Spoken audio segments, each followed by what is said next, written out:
Karibu msikilizaji katika simulizi ya leo. Simulizi nzito. Simulizi ya hofu, tamaa na ukweli mchungu unaojificha nyuma ya uso wa tabasamu. Hii si hadithi ya kubuniwa kabisa. Ni hadithi inayoweza kutokea mahali popote. Kijijini au mjini. Usiku au mchana. Jina la simulizi yetu, Tope la Kifo. Mimi ni msimuliaji wako, Martin Shemboza. Ninapatikana kwa namba 0622 150 327. Sasa, tuanze safari. Sehemu ya kwanza.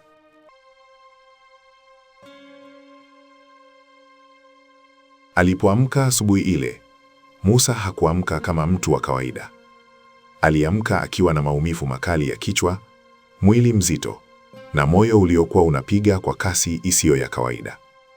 Aliinuka taratibu kutoka kitandani.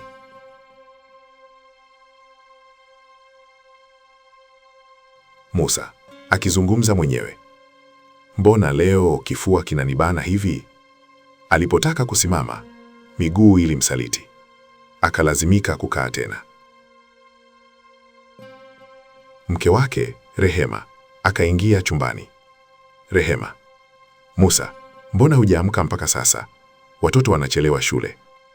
Musa akamtazama mke wake kwa macho mazito. Musa: Rehema, nahisi kama kuna kitu si sawa mwilini mwangu.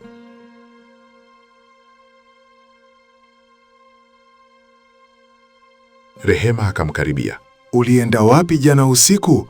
Ulirudi saa 8? Musa akanyamaza, uso wake ukaonyesha hofu. Niliitwa na Rashidi. Rashidi alikuwa rafiki wa Musa tangu utotoni, lakini pia alikuwa mtu mwenye pesa nyingi ghafla. Biashara zake hazikujulikana wazi. Usiku wa jana, Rashidi alimchukua Musa kwa gari lake.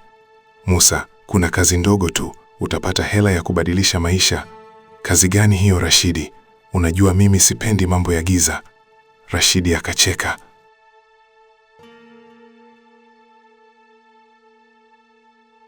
Hakuna giza hapa, ni kubeba mzigo tu. Walifika eneo la pembezoni mwa kijiji. Palikuwa na shimo kubwa lenye matope mazito yaliyong'aa chini ya mwanga hafifu. Hapa ni wapi Rashidi? Rashidi akanyamaza sekunde chache. Kisha akasema, hapa ndipo kazi ilipo. Musa akahisi baridi kali ikimpita mgongoni.